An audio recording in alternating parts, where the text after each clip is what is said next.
Il s'agit de créer une plateforme où les jeunes, les autorités locales, administratives, les services techniques, mais aussi des personnalités sportives, on a Isabelle Sambou qui est là ici, viennent se retrouver pour discuter de la promotion de la jeune fille, la promotion des droits des jeunes à travers et par le sport.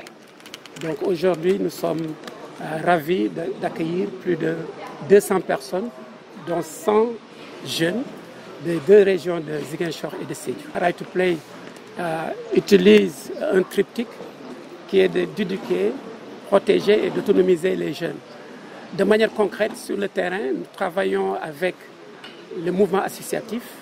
On a les deux ligues, la Ligue régionale de football et la Ligue régionale de basket, au niveau de Ziguinchor et de Sédhiou, mais aussi l'association régionale de lutte au niveau de Ziguinchor et Oussouye. Donc nous travaillons avec ces entités, mais aussi avec un autre ou d'autres acteurs à la base. On a parlé des Badianougor, on a parlé des CCA, on a parlé des CEDEPS, on a parlé des services techniques. Ensemble, nous venons avec une méthodologie qui est propre à Right to Play, qui est d'utiliser le sport comme moyen de développer en fait le plein potentiel des jeunes. On a une approche qu'on appelle RCA, c'est réfléchir, connecter et appliquer. À travers des exercices, nous instituons au niveau des terrains de basket, mais aussi de football. Nous développons avec les coachs des séries de ressources qui permettent à ces coachs de discuter des thématiques qui ont trait à la problématique de zone. Quand on parle de Ziguinchor, aujourd'hui on parle en termes de défis.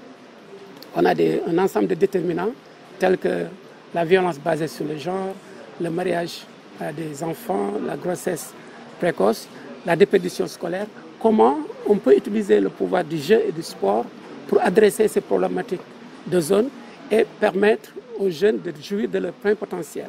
Vous avez vu aujourd'hui, on a avec nous plus de 100 jeunes qui pratiquent le sport et qui parlent de sport, parlent de la fonction sociale et éducative du sport.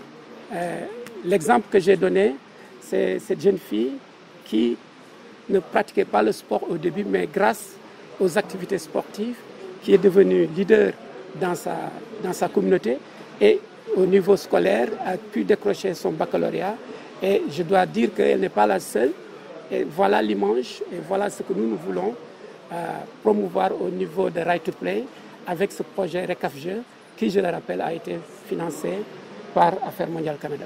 J'ai dit que ce choix est justifié par plusieurs raisons que Diembéring offrait le cadre, mais également Diembéring a toujours été un vivier de sportifs, de talents, de grands champions.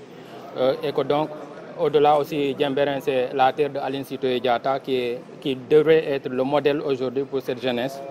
Mais également, j'ai dit qu'à contrario, Diembéring vit les mêmes difficultés que toutes les autres communes parce qu'aujourd'hui, les jeunes n'ont pas le droit de pratiquer le sport de leur choix. Aujourd'hui, quand ils vont faire les arts martiaux, quand ils vont faire certains sports comme le tennis, comme le volleyball, comme le ski, tu n'as pas le cadre parce qu'il n'y a pas les infrastructures sportives qui te permettent de le faire, mais également il n'y a pas assez personnel d'encadrement qui permet de le faire.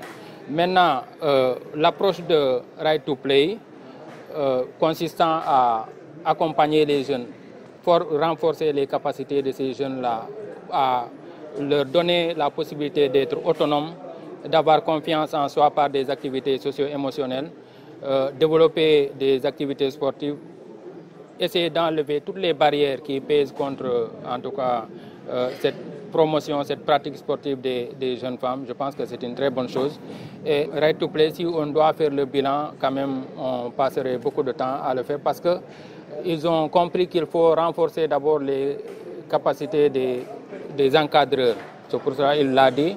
Ils ont des relais, ils ont formé également beaucoup d'entraîneurs qui peuvent, dans les plus petits, dans les coins et recoins des différentes localités, prendre en charge cette jeunesse et la former comme il se doit. Donc l'approche, nous l'allons. Ensuite, maintenant, il inclut tout le monde. Il y a une approche inclusive qui ne laisse personne, parce que quand il parle de Badianogo, quand il parle de relais communautaires, et quand il parle également des autorités administratives et des autorités des collectivités territoriales, je pense que cette approche inclusive permet de toucher tout le monde et en tout cas d'atteindre les objectifs que Right to Play s'est fixé avec ses partenaires, comme il l'a dit, notamment Affaires mondiales Canada. Right to Play m'a appris beaucoup de choses, prise de parole.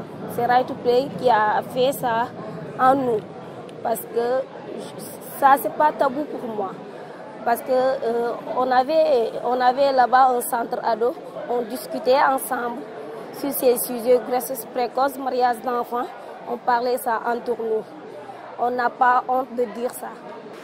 Notre présence ici dans cette activité prouve l'accompagnement que le service technique de la jeunesse accorde à cette activité, mais également au projet Right to Play.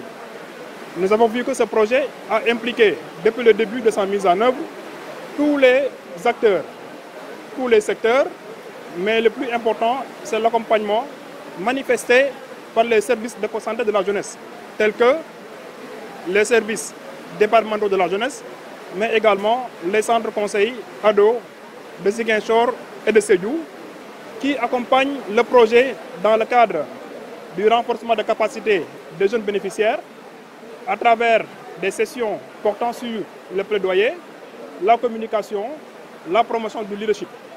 Nous, en tant que chef de service régional, nous félicitons les acteurs de ce projet, mais également nous félicitons tous les chefs de service d'avoir bien compris les enjeux.